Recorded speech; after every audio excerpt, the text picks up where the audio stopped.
We're now going to turn our attention to the issue of two of the most serious crimes of the 1500s, and we're going to have a look at the ways in which these become really quite intertwined over that century.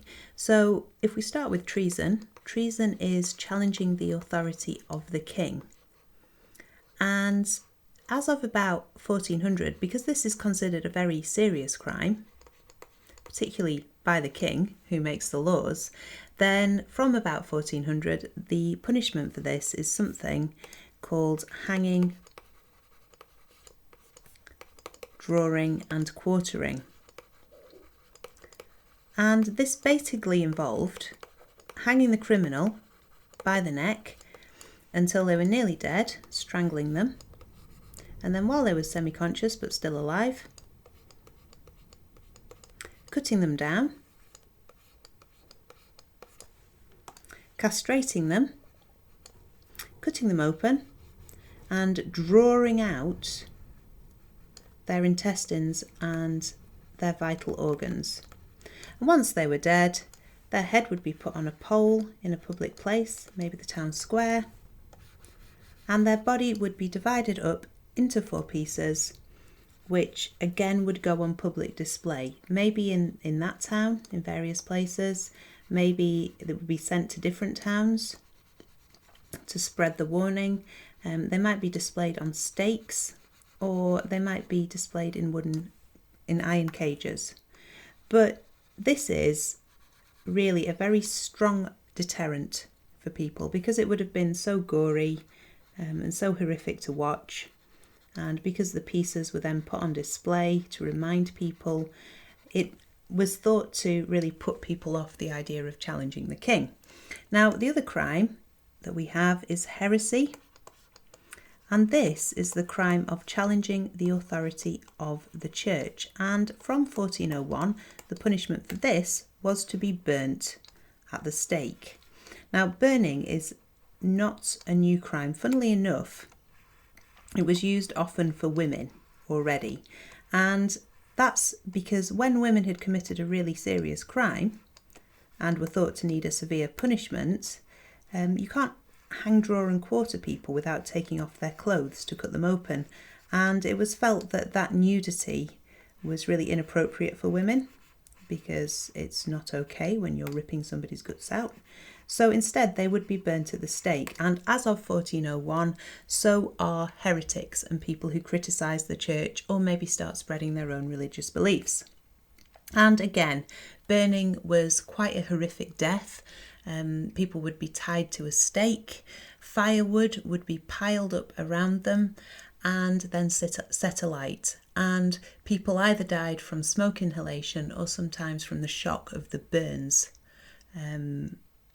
that happened on their body. But either way, it was pretty unpleasant and a very painful and scary death to watch as well. Incidentally, this punishment after 1414 was carried out by the king's men, because although it was a crime against the church, the kings were keen to support the church's authority. So we've got two very different crimes and that are very separate, but that's going to change, and there are two related reasons for this. One is that the church by the 1500s is beginning to split. So we have the Roman Catholics, which I've represented here with a stained glass window, because they liked their churches to look very bright and colourful and rich and awe-inspiring and impressive. And then there are the Protestants, who are a group that is starting to break away from the Roman Catholic Church and to form their own version of Christianity. And they're represented by a plain glass window, because they like everything to be simple and straightforward and humble. The other reason that treason and heresy stop being quite so separate is because of this man. This is Henry VIII. He's a Tudor.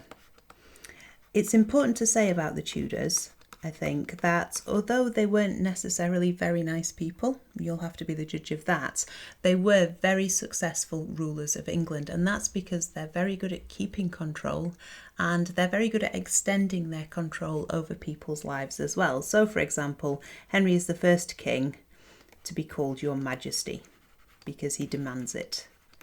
And he also improves government organisation so that it's easier to collect taxes.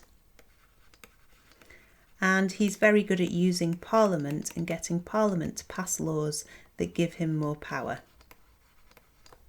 So he is effective at taking control. And one of the things that he wants to take control of is the Catholic Church for various reasons. So in the 1530s, he organises something called the Break with Rome, partly so that he can divorce his wife because the Pope won't let him. And under this, the English Church breaks away from the Roman Catholic Church and no longer accepts the authority of the Pope. Instead, there is a new church called the Church of England, and Henry is the head of it. And this starts to make things complicated when it comes to heresy and treason, because the head of the country and the head of the church, represented by a halo, are now the same person. So if you don't agree with the laws that Henry makes, are you criticising God and committing heresy? If you don't think that Henry is making the right decisions about the church, is that treason? So under this, and because of this change, these issues of treason and heresy become much more difficult to separate out. Now, although he breaks away from Rome, Henry is actually a Catholic. He likes the Catholic Church, he likes the way it looks, he agrees with the beliefs. So when Henry executes people for heresy, those people tend to be Protestants, and actually Henry executes 81 Protestant heretics during his reign. But that doesn't mean that the Catholics are safe, because for a variety of reasons, Henry is very keen to keep control and he isn't prepared to accept criticism. So, for example, two events that are important. One is that he introduces something called the Oath of Supremacy. And this basically means that everybody has to promise to accept him as the head of the church. And if they don't, they are potentially committing treason. The other thing that happens during the years 1536 to 37, while the break with Rome is going on, is that there is quite a big protest in the north of England called the Pilgrimage of Grace, made up of people who are genuinely terrified about the consequences of breaking away from the Roman Catholic Church and terrified of what that means for their souls. And so they go on quite a peaceful march, really, and request that Henry changes his mind. Now, when Henry has caught the leaders and is deciding on their punishment, he apparently said, "Cause such dreadful executions, hanging them on trees, quartering them and setting the quarters in every town, as shall be a fearful warning." So, although Henry sometimes considers Protestants to be heretics, sometimes he considers Catholics to be traitors, and they are executed as such. We don't know the exact figures for executions under Henry VIII, but some people estimate that it's as high as 72,000. That may be an exaggeration. In fairness to Henry, he does have to look strict and look tough on this, partly because there is a foreign threat. He has upset other Catholic countries with the break from Rome, and it might be an excuse for, say, the kings of France or Spain to invade England on the back of it. The other problem that he has is that England does have a problem with rebellions and protests and riots at this point, to the point where in the 1540s, apparently the authorities banned football matches because they were so worried about groups of people getting together and getting angry about things. So that needs to be taken into consideration as well. Now, when Henry dies, his young son Edward VI becomes king. Edward is brought up by some of Henry's very Protestant advisors, and as a result, he is a Protestant. And as king, he introduces a new English prayer book and also changes the churches to make them look much plainer. So to Edward, the heretics are Catholics. Whoops, not that one. There. And under Edward, a number of Catholic bishops are imprisoned, and actually there are 2 Catholic heretics who are executed. He dies young, and then his sister Mary becomes queen. Now, Mary is a strict Catholic, so when she becomes queen, she immediately restores the Pope as the head of the church and brings back the Catholic ways. She bans the new English prayer book, and of course to her, the heretics are now the Protestants, and under Mary, 283 Protestants are burnt as heretics. And this can sometimes be over quite small things. Not knowing the Lord's Prayer in Latin could be a reason that you were accused of heresy. Also, the issue of transubstantiation and whether the bread and the wine at Mass actually turn into the body and blood of Jesus. You had to agree to believe to that. Also, because the Catholic Church doesn't allow its priests to marry, any priests who had got married in the reign of Edward were expected to leave their wives, and if they didn't, they could be burnt. So, under Mary, a number of Protestant heretics are burnt. It is worth saying at this point that people who were sentenced to be burnt as heretics did have the chance to do something called recant. And if you recanted, you would still have to carry sticks to the site of where you were supposed to be burnt, and the sticks would be burnt symbolically instead, but you would be spared. So that was one way of getting out of this. However, some people weren't prepared to do it. So after Mary dies, again after a short reign, she's replaced by her sister Elizabeth I. Now Elizabeth is, let's go to the right colour, is a Protestant. But by the time she becomes queen, England is really divided over this. So Elizabeth tries to find a solution that will unite people and that will make everybody happy. So while she is a Protestant, she does keep some Catholic aspects of the church. So I've given her some stained glass in her window.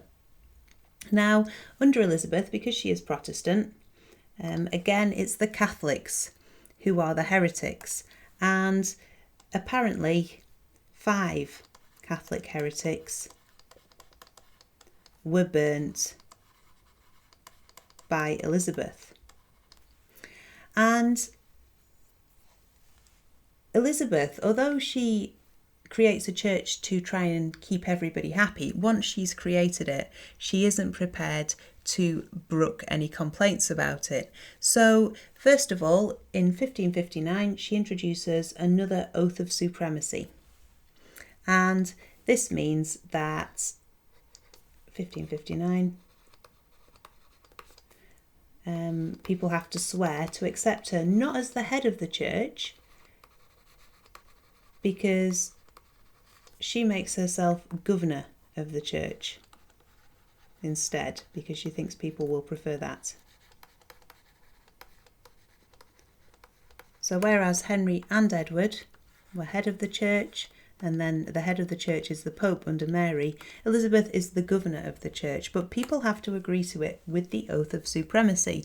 There's also, in 1559, an Act of Uniformity, and this basically says that everybody has to go to Elizabeth's churches and take part in the church services that she has chosen. And if they don't, they can be fined. If they continually refuse, then they run the risk of being labelled something called recusants, and that's a crime. However, this is relatively gentle at first because people have to miss a fair few Sundays before they get fined. However, In 1569, there is a Catholic rebellion in the north. And then in 1570, the Pope excommunicates Elizabeth and declares her an enemy of the Roman Catholic Church. Now, from that point onwards, Elizabeth considers anybody who shows Catholic beliefs, any Catholic priests who are hiding in England, anybody with Catholic literature, she considers them to be traitors. And she does execute hundreds of rebels. She does use hanging, drawing and quartering quite often to make the point that refusing to go along with her church is really treason, and it's a challenge to her authority. And it could mean that you're a traitor who is plotting against her. So hopefully what you can see from this section is that treason and heresy become very intertwined in this time period. Now, I think it has to be said that a lot of English people did as they were told and probably didn't care very much. But for people with very strong religious beliefs that they weren't prepared to compromise on, these were very difficult and dangerous times indeed.